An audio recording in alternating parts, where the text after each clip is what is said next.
자, 그러면 그 다음 주제로 기술적 분석에 있어서의 세 가지 도구가 있습니다. 세 가지. 뭐가 필요한데 했을 때 세 가지 도구가 필요합니다. 요거는 첫 번째는 뭐가 될까요? 거래입니다. 거래. 예. 두 번째는 봉 차트입니다. 봉. 예. 세 번째는 이동평균선. 이평입니다. 이동평균선. 이렇게 이제 물론 지금 그 외에도 뭐 여러 가지 있을 수는 있어요. 뭐 보조지표만 하더라도 뭐 여러 뭐 수백 가지 아닙니까? 어떤 분들은 이제 뭐 기술적인 보조지표가 중요하다. 뭐 MACD가 중요하고 스탁캐스틱이 중요하고 RSI 뭐 많지 않습니까? 뭐 그 종류가 한때는 일목균형표가 중요하다 하면서 이제 뭐 옛날에는 또 소나 차트가 떴고 막 엄청나게 많은 보조 차트들이 있었는데 지금은 그 보조 차트의 수명이 그렇게 길지가 않아요. 처음에 과거에 아마 소나 차트라고 해가지고 유명하게 나타났다가 지금 그런 거 잘 안 보죠. 또 한때는 일목균형표 막 하다가 요즘 잘 안 봅니다. 그죠? 그런 말이 쏙 들어갔습니다.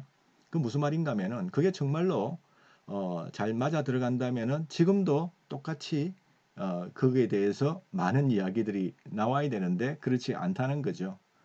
어, 저는 그래서 이 보조지표는 저는 뭐 일단 보진 않습니다. 그러면 뭘 보느냐 세 가지만 단순화시켜라 이거죠. 이게 복잡하면 안 돼요. 또 어떤 분은 보면은 차트에다가 그 그림에다가 밑에다가 보조지표를 갖다가 한 대여섯 개 쫙 깔아놓고 요거 이 보조지표는 매수인데 이 보조지표는 매도다. 헷갈리는 거예요. 다 보면은 이 같은 방향을 그릴 경우가 드물거든요. 또 기간에 기간에 따라 가지고 또 다 다를 것이고 그러면서 결국에는 그 많은 경우의 수를 고민하다가 하루에가 지나가고 갑니다. 그래서 저는 보조지표는 뭐 조금 아니다고 보는데 이것마저도 제 편견일 수 있어요. 보조지표에 또 아주 깊이 공부하시는 분들 입장에서는 네가 몰라서 그렇지 이렇게 이제 하시는 분도 계실 수 있습니다. 그래서 모든 걸 다 의견을 존중합니다. 그러니까 저는 뭐 그렇다는 뜻이고요. 그래서 어, 단순화시키자. 굉장히 그러니까 우리가 거래 모르는 사람이 없고 봉차트 모르는 사람이 없고 이동평균선 모르는 사람이 없지 않느냐 이게 모든 사람이 다 알고 있는 이야기들이거든요. 그렇죠. 모든 사람이 보고 있고 모든 사람이 알고 있는 거 가지고 무슨 어떤 특별한 거를 발견할 수 있을 것이냐 이렇게 이야기하시는 분도 계신데 그건 그렇지 않습니다. 평범함 속에서 모든 사람이 봐야 됩니다. 내만 좋다고 되는 게 아니고요. 모든 사람이 보는 것 속에서 우리는 뭐를 추구하냐면은 해석을 잘하면 되죠. 해석. 모든 사람이 똑같은 뉴스를 보지만은 그 뉴스 뒤에 숨어 있는 그 뜻을 아는 사람이 있고 뉴스가 읽어주는 그 앵커가 아나운서가 읽어주는 그거를 그대로 받아들이는 사람이 있고 그 이면을 생각해 보는 사람도 있고 마찬가지로 이거는 하나의 차트란 것은 모든 사람이 보고 있는 겁니다. 보고 있는데 나는 그 해석을 이런 식으로 한다. 저런 식으로 한다. 요 견해에 따라서 어떤 사람은 팔기도 하고 어떤 사람은 같은 차트를 보고 사기도 합니다. 그래서 거래가 일어나는 겁니다. 즉 해석의 차이라는 거죠. 이 해석 중에서 오늘 말씀드리고 싶은 것은 이 세력의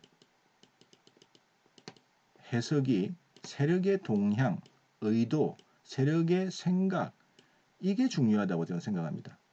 내 생각이 중요한 게 아니고요. 내 해석이 중요한 게 아니고 세력은 어떻게 해석하고 있나 저 차트를 세력은 어떤 의도를 갖고 있나 내 의도가 중요하지 않아요. 주식을 매수를 해줄 사람 주식을 매도할 사람들의 생각이 중요한 거죠. 그래서 피터 린치는 유명한 말을 했습니다. 피터 린치인가요? 뭐 어쨌든 주식 투자는 미인 대회 인기 투표 같은 거다. 내가 아무리 저 여자가 예쁘다 그래서 다른 사람들도 같이 예뻐해야 그 여자가 1등을 하는 거지. 그죠? 그런 겁니다. 즉 나는 저 주식을 너무 예쁜데 저 주식이 너무 사고 싶은데 거래가 없어. 주가가 자꾸 빠져. 그거는 내 생각이 틀린 거죠.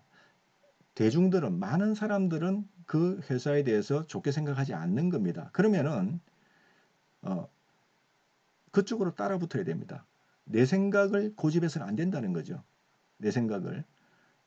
그래서 이제 우리가 이 해석 차트의 해석 문제가 대두가 되는데 어쨌든 세 가지의 그 도구가 있는데 순서는 1, 2, 3입니다. 무슨 뜻이냐면은 거래 분석부터 먼저 해야 된다는 겁니다.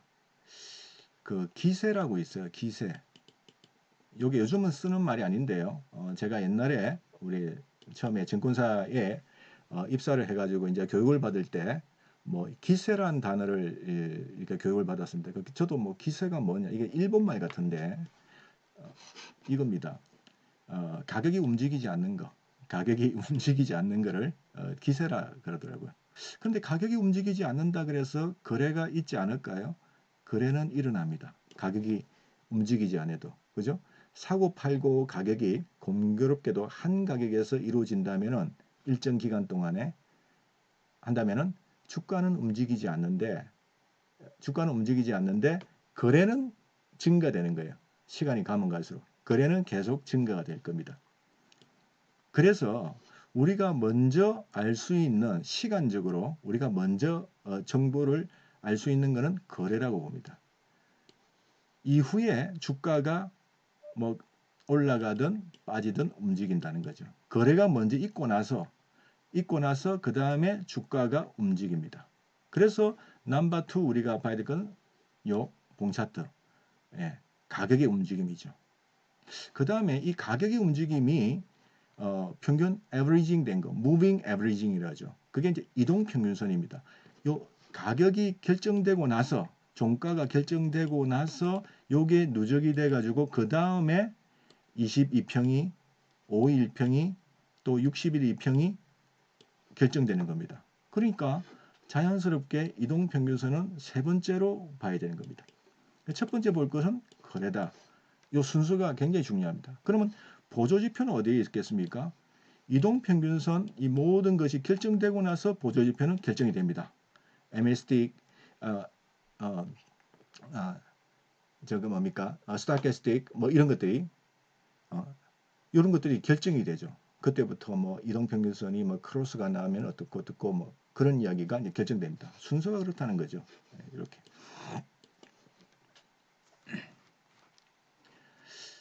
그래서 이제 여기까지 됐고요. 그 다음에 이제 우리가 이제 요 부분 이제 거래봉 이거는 또 조금 있다가 하나하나 이제 분석을 하면서 내 생각 가지고 이거를 보는 방법 아니면 아주 기초적인 뭐 일봉이 어떻고 뭐 어떻고 그런 거는 오늘 이야기 해봐야 시간만 가고요.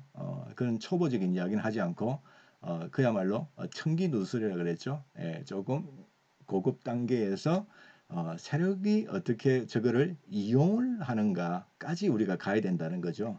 단순하게 거래 보고 봉차트 보고 이동평균선 보고 다 하는 이야기거든요. 그런데 그거를 내 입장에서 보지 말고 세력의 눈으로 보고 세력의 어떤 의도를 파악하면은 쟤들이 어떨 때는 속임수를 굉장히 많이 씁니다. 그 속임수에 우리가 당하지 말아야 되고 하는 그런 차원에서 제가 오늘 감히 청기누설이라고 이야기를 했는데요. 자, 이제 그거는 조금 이따 우리가 하나하나 공부를 하면서 세력의 입장에서 공부를 하겠습니다. 네, 그렇게 돼 있고요. 그 다음 끝으로 이제 인트로 부분에서 또 뭘 말씀드리고 싶으냐면은 기술적 매매자들의 기본 자세, 마음가짐이 뭐가 되어야 되느냐, 요거가 굉장히 중요합니다. 왜냐면은 아까 처음에 철학이 어떻고 그런 말씀을 드렸죠. 그런데 내가 만약에 이런 매매를 한번 해보고 싶다 하면 지금 공부를 하는 거거든요. 그랬을 때 내 어떤 기본적인 자세, 마음가짐, 을 봐야 합니다. 첫 번째 중요한 게 자기 자신을 알라. 자기 자신을 알라. 자기를 알라. 지피지기면 백전불태. 뭐 이런 이야기가 있고. 자기 자신을 알라는 건 뭐냐면 내가 어떤 성향이냐, 장기 투자자냐, 장기 성향이 있느냐, 단기 성향이 있느냐 본인만이 알 수 있을 겁니다. 이게 장기가 좋고 단기가 나쁘다. 또 반대로 단기가 좋고 장기가 나쁘다 이 뜻이 아니고요. 본인들마다 다 다를 겁니다. 그 다음에 이제 우리 자세는 꾸준해야 됩니다. 꾸준하게 일관성을 가져야 됩니다. 일관성이 더 중요한 이야기입니다. 요랬다 저랬다 이 방법론을 자꾸만 바꾸면 안 돼요. 일관성을 가지고 꾸준하게 하고 죽이 되든 밥이 되든 끝까지 해야 된다. 한번 하면은 끝까지 방법을 고쳐야 돼. 내가 돈 100만 원을 가지고 한번 이 트레이딩을 해보겠다. 100만 원이 다 없어질 때까지 한번 해볼 각오로 해야 된다는 거죠. 그 100만 원이 1000만 원이 되고 1억이 되고 이렇게 될 수도 있는 거고요. 흔히들 어떤 입지적인 사람들 중에서 몇백만 원 가지고 뭐 수십억을 벌었다 하면서 이렇게 이야기하시는 분도 계십니다. 저는 그런 분들의 말씀을 존중합니다. 그런 분 그렇게 잘하시는 분도 계실 수 있고요. 근데 어쨌든 꾸준하게 일관성 있게 끝까지 하라는 것은 뭐냐면은 주식이 아까 파동이 있다 있죠. 파동이라 그랬죠. 그런데 내가 재수없게 주가가 이 하락장에서 들어가면은 어떻습니까? 손실을 보게 돼 있고요. 상승장일 때는 확률적으로 이익을 볼 확률이 크다 이렇게 보는 거죠. 그러면 내가 지금 들어간 그 구간이 손실 구간이면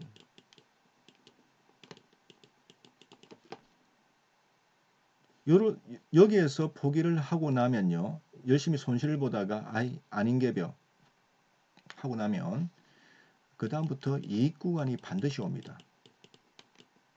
파동이라고 그랬죠. 이익 구간이 옵니다. 이때 열심히 손실 보다가 스탑을 했습니다. 꾸준하지 못했어요. 일관성이지 못했어요. 끝까지 가지 못했어요. 그러면은 이익 구간에서 먹어야 될 것을 못 챙깁니다. 그래서 일정 자금을 정해놓고 한 달 같으면은 죽이 되든 밥이 되든 끝까지 한번 해보는 겁니다. 이 손실 구간일지 이익 구간일지는 물론 알라고 하면 알 수가 있는데 굳이 우리가 모른다고 보고 하면은 내가 지금 재수없게 뭐 힙소 구간 우리가 이제 트레이딩에서 가장 무서워하는 게 힙소거든요. 손실 구간이 주가가 장이 떨어졌다 해서 이 트레이딩 하는 사람들이 손실을 안 봐요. 오히려 굉장히 이익 볼 수도 있고 손실을 거의 안 봅니다. 근데 이제 장기 투자자들이 크게 다치죠. 이런 장에서. 사실은 이 트레이딩 하는 사람들은 이때는 벌써 다 빠져나왔습니다. 아니면 짧게 하기 때문에 손실하면 오히려 이익을 봅니다. 제가 과거에 IMF 때 믿거나 말거나 제가 연간 100%씩 이익을 냈거든요. 물론 그때는 제가 증권사 어떤 그 연구실에서 근무를 하고 있었기 때문에 숨어서 이제 개인적으로 이제 대출을 받아서 이게 그 이제 주식 투자를 애기들 그 우유값 하려고 했던 경우인데 그 우유값이 좀 제법 큰 돈이 됐던 경우인데 그때 내가 따져 보니까 IMF 때도 돈을 벌었더라고요. 왜 그랬을까요? 그때는 세개 중에 한 개 회사가 부도가 나는 시대였는데 잘 피해 다녔거든요. 그 운도 좋았겠지만은 잘 피해 다녔습니다. 근데 그거보다는 손실을 짧게 잡았거든요.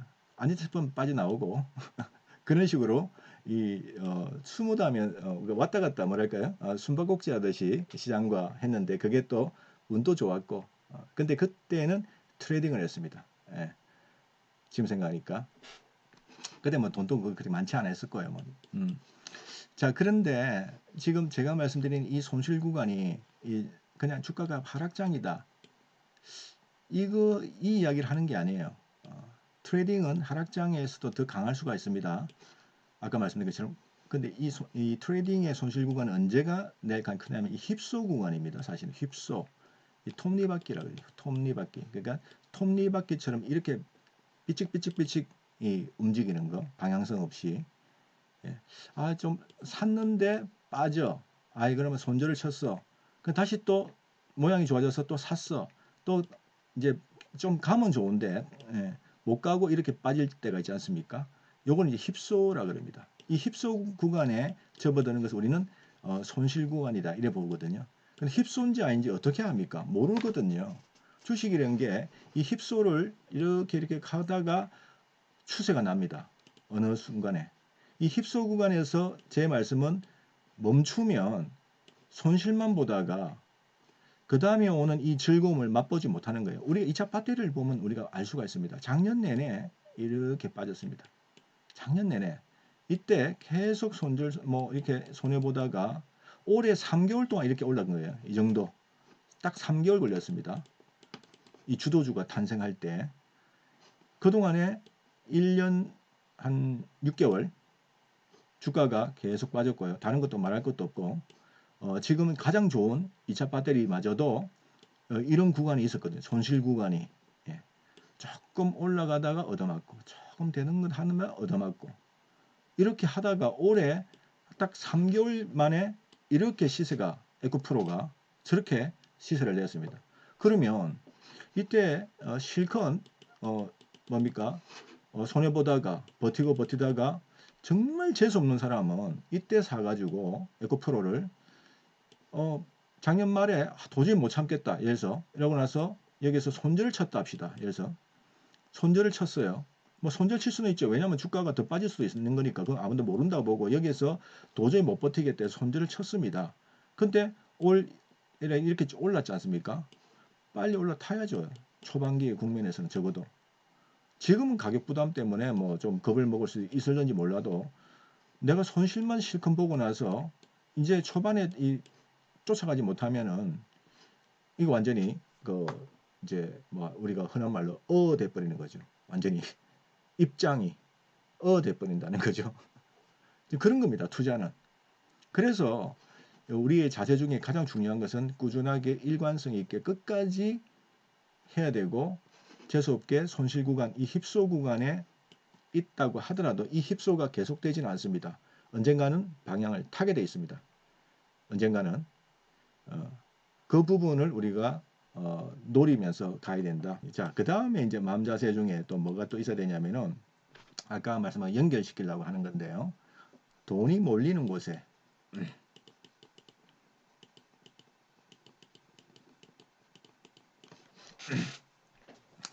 자, 돈이 몰리는 곳에 시세가 움직이는 곳에 돈이 몰리니까 시세가 움직이죠. 올라가든 빠지든 돈이 몰린다 이거예요. 그러면 시세가 움직입니다. 시세가 움직이는 거, 활발한 곳. 그 다음에 요거 말을 또 다르게 말하면 시장에서 관심을 집중하시고 관심을 인기를 끄는 곳. 요런 곳에서 놀아야 됩니다. 트레이딩은. 트레이딩하는 사람들은 그때 시간이 돈입니다. 시간에 투자하지 않아요. 이분들은. 그래서 이 시간이 굉장히 아깝습니다. 계속해서 시장에서 이 워칭을 하면서 사고 또 팔고 해야 되는 그런 트레이딩을 해야 되는 분 입장이었으니까 그냥 시세가 이렇게 서무사하게 빠진다든지 안 움직인다든지 뭐 올라도 뭐 그렇게 이런 식으로 이렇게 한다든지 각도가 없다든지 이런 쪽은 되게 싫어합니다. 실제로 이런 쪽에 얼쩡거릴 필요가 없어요. 이쪽은 누가 담당해야 되냐면은 가치 투자, 전략 투자하는 분들이 담당해야 될 부분이고 지금 이 트레이딩 하는 분들은 이런 게 아니고요. 팍 변동성이 있는 곳에서 놀아야 됩니다. 변동성이 있는 곳. 죽이 되든 밥이 되든 손해를 보든 이익을 보든 시세가 움직이는 곳에서 거기서 얼쩡거려야 됩니다. 그건 무슨 말인가 하면은 우리 잔치집에 가야 좀 얻어먹지 않습니까? 뭘 먹어도 얻어먹죠. 그냥 뭐 평범한 집에 가서 뭐 얻어먹기 쉽지 않잖아요. 잔치집은 또 인심도 후하고 그죠? 먹을 게 많고 여기에서 놀아야 됩니다. 피리를 불 때 춤을 춰야지 되는 거지. 피리가 안 불고 조용한데 춤을 추면 그 미친놈 소리 듣지 않습니까? 이분들은 피리 불고 음악이 있는 곳에서 춤을 추고 잔치집에서 뜯어먹으러 들어가는 거죠. 얻어먹으러 들어가는 거죠. 이게 자세입니다. 이거를 찾아내야 됩니다. 돈이 몰리는 곳, 시세가 움직이는 곳. 그 이야기를 나중에 좀 할 겁니다. 거래로. 요게 이제 자세가 돼야 되겠죠. 그 다음에 끝으로 이제 이쪽에 끝이 될는지 모르겠는데 이제 요 트레이딩은요 원칙이 굉장히 중요합니다. 손절 원칙, 익절 원칙부터 해가지고 원칙에서 시작해서 원칙으로 끝납니다. 그래서 수익을 추구하는 게 아니고요. 이쪽은 물론 이제 돈 벌기 위해서 트레이딩을 하는 거지만은 이 수익이 목적이 돼서 이제 요거에 너무 꽂혀 있으면은 좀 실패할 경우가 큽니다. 돈에 눈이 멀면 안 되거든요. 하나의 게임으로 봐야 돼요. 이거를 게임을 하기 때문에 어떤 원칙을 지키느냐 마느냐, 원칙을 지키느냐 마느냐, 여기에 목숨을 겁니다. 목숨을 걸어야 됩니다. 내가 수익에 목숨을 걸면 돈이 안 벌리고요. 원칙에 목숨을 걸면 돈이 벌리게 되어 있습니다. 즉 내가 원칙을 정하고 원칙을 지키는 것이 목적이 되고 목표가 되고, 그걸 원칙을 지켰으면 수익은 잃었든지 뭐 돈을 잃었든지 돈을 벌었든지는 나중의 문제라고 생각을 해야 되는, 어찌 보면 외로운 싸움을 해야 되는 그쪽이죠. 그 다음에 끝으로 이 자세는 예측이 아닙니다. 절대 예측해서는 안 됩니다. 예측이 아닌 대응을 철저하게 대응의 영역에서 시장에 참여를 해야 됩니다. 그러니까 매크로 지표나 이런 분 보는 분들은 예측을 많이 하죠. 아, 경기가 어떻게 될 것 같아, 어떻게 뭐 쭉 합니다. 예측의 영역입니다. 이분들은. 그 잘하신 분들도 이제 큰 돈 벌 수가 있죠. 산업 분석도 마찬가지고 예측을 할 수가 있고, 또 기업도 실적을 예측을 하고 뭐 이렇게 하자. 이 예측의 영역이거든요. 예측의 영역이에요. 이런 분들은. 근데 트레이딩하는 차트 매매하는 분들은 절대 예측해서는 안 됩니다. 예측을 해서는 안 되고 자기 생각을 완전히 배제시키고 오로지 이런 모습이 나타났을 때, 어떤 시장에서 이런 모습이 거래의 모습, 봉차트의 모습, 이동평균선의 모습, 이런 모습이 나타났을 때에 나는 어떻게 대응을 할 것이냐만 딱 생각하고 원칙을 정하고 가는 거예요. 항상 대장, 즉 미스터 마켓을 대장으로 삼고 미스터 마켓이 전진 앞으로 하면은 전진 앞으로 가면 되는 거고, 미스터 마켓이 가다가 이제는 됐는가벼 아닌게벼 후진하면 됩니다. 예. 내가 그거를 앞서가지 말라는 거, 예측하지 말고 오로지 시키는 대로 대응을 하면 됩니다. 시키는 대로 하면 됩니다. 이게 우리의 자세가 되어야 된다.